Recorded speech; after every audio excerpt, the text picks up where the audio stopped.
ನಂಬಿಕೆ ಕಳ್ಕೊಂಡಿಲ್ಲ ಅಂತಂದ್ರೆ ನಾವು ಕಳ್ಕೊಂಡಿರೋದನ್ನ ಮತ್ತೆ ವಾಪಸ್ ಪಡ್ಕೋಬಹುದು.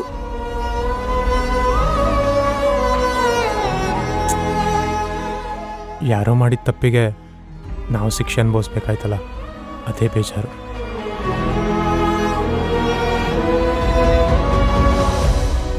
ಇದು ಕಲಿಯುಗ ಅಲ್ವಾ? ಕೆಲವೊಂದ್ಸಲ ಈ ಮನುಷ್ಯರ ಮೇಲೆ ನಂಬಿಕೆ ಇಡೋದೆ ತಪ್ಪು ಅನ್ನೋದು ಅರ್ಥ ಆಗಿದೆ.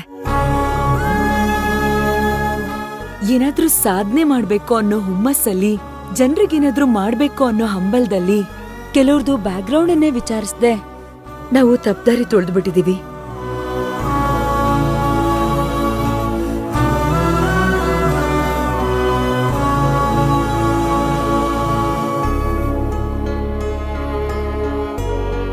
ಹಾಗಂತ ಅದನ್ನೇ ನೆನ್ಸ್ಕೊಂಡು ಕೂರಕ್ಕಾಗಲ್ವಲ್ಲ ಶಿವಗಾಮಿ.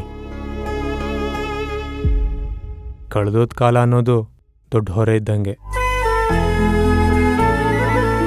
ಅದನ್ನ ಕೆಳಗೆ ಇಳಿಸಿದ್ರೇ ನಾವು ಮುಂದೆ ಹೋಗೋಕ್ಕಾಗೋದು. ಈಗ ಅದಕ್ಕೆ ದಾರಿ ಹುಡುಕ್ಬೇಕಷ್ಟೆ. ಮತ್ತೆ ನನ್ಗೊಂದು ಐಡಿಯಾ ಇದೆ. ಈಗ ಶಿವಕುಮಾರ್ ಕೊಟ್ಟಿರೋ 2 ಲಕ್ಷ ಇದೆ. ಇದ್ರ ಜೊತೆಗೆ ನಾನು ರೆಗ್ಯುಲರ್ ಆಗಿ ಯೂಸ್ ಮಾಡುವಂತ ಸ್ವಲ್ಪ ಒಡವೆಗಳನ್ನ ತಗೊಂಡ್ ಬಂದಿದ್ದೀನಿ. ಅದನ್ನೆಲ್ಲ ಮಾರಿದ್ರೆ ಅದು ಸಿಂಪಲ್ ಒಡವೆ ಆಗಿರೋದ್ರಿಂದ ಒಂದು 13 ಲಕ್ಷ ಬರ್ಬಹುದು. 2 ಸೇರ್ಸಿದ್ರೆ 15 ಲಕ್ಷ ಆಗತ್ತೆ.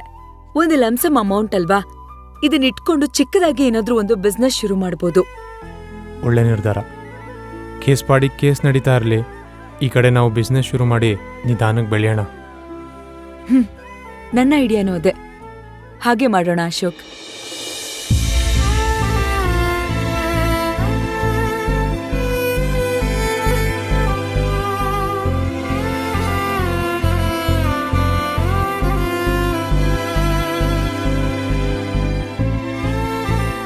ಪುಟ್ಟ, ಯಾಕಪ್ಪ ಬೇಜಾರಲ್ಲಿದ್ಯಾ?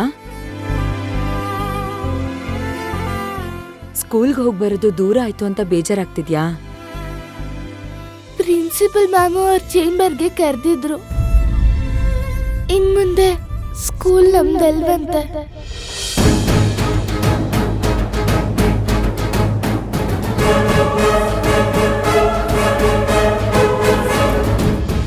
ಬೇರೆಯವ್ರಿಗೆ ಹೋಗಿದ್ಯಂತೆ. ನಾನು 2 ವರ್ಷದಿಂದ ಫೀಸ್ ಕಟ್ಟಿಲ್ಲ ಅಲ್ವಾ, ಅದನ್ನ ಒಟ್ಟಿಗೆ ಕಟ್ಬೇಕಂತೆ.